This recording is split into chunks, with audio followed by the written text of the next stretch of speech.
Hi welcome to PSR studies. ఈరోజు Telangana ICET 2024 first phase కౌన్సిలింగ్లో latest update ఏంటని తెలుసుకుందాం. వీడియో చూస్తున్నారు బట్ లైక్ చేయట్లేదండి. ప్లీజ్ అండి వీడియోని లైక్ చేయండి, ఛానల్ని సబ్స్క్రైబ్ చేసుకోండి. మనము TG ICET 2024 counselling official website కనుక చూస్తే రెడ్ కలర్లో ఒక స్క్రోలింగ్ అవుతుంది పైన. ఏంటది? Last date for payment of tuition fee and self reporting extended up to 18th September. అంటే నిన్నటి వరకు మనకు లాస్ట్ డేట్ ఉండే ఫీజు పే చేసుకొని సెల్ఫ్ రిపోర్టింగ్ చేయడానికి, బట్ ఈరోజు వరకు ఎక్స్టెండ్ చేశారు. ఈరోజు సాయంత్రం 4 గంటల లోపు కనుక మీరు పేమెంట్ చేసి సెల్ఫ్ రిపోర్టింగ్ చేయకపోతే ఫస్ట్ పేజ్లో మీకు వచ్చిన సీట్ అనేది ఆటోమేటిక్గా క్యాన్సల్గా తీసుకుంటారు.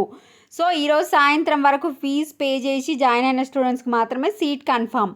ఫీజు పే చేయకుండా జస్ట్ మీరు వచ్చిన సీట్ని అలానే ఉంచుకుంటే సీట్ ఆటోమేటిక్గా క్యాన్సిల్ అయ్యి సెకండ్ ఫేజ్లోకి ఆ సీట్ అనేది యాడ్ చేయడం జరుగుతుంది. ఇంకా ఏమైనా డౌట్స్ ఉంటే కామెంట్ సెక్షన్లో మెన్షన్ చేయండి.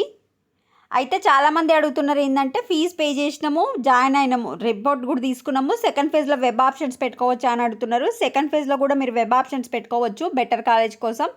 ఒకవేళ మీకు సెకండ్ ఫేజ్ కౌన్సిలింగ్లో సీట్ వస్తేనేమో మీరు ఇప్పుడు కట్టిన ఫీజు ఏమో సెకండ్ ఫేజ్ కౌన్సిలింగ్కి ట్రాన్స్ఫర్ అవుతుంది.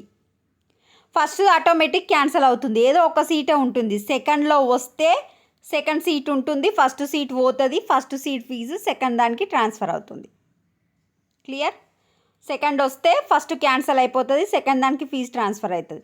ఒకవేళ సెకండ్ రాలేదనుకోండి మీకు ఫస్ట్ ఆటోమేటిక్గా అలానే ఉంటుంది. ఎవరైతే సెల్ఫ్ రిపోర్టింగ్ చేస్తారో ఆ స్టూడెంట్స్కి మాత్రమే. వీడియోని లైక్ చేయండి. ఇంకా ఏమైనా డౌట్స్ ఉంటే కామెంట్ సెక్షన్లో మెన్షన్ చేయండి. Thanks for watching.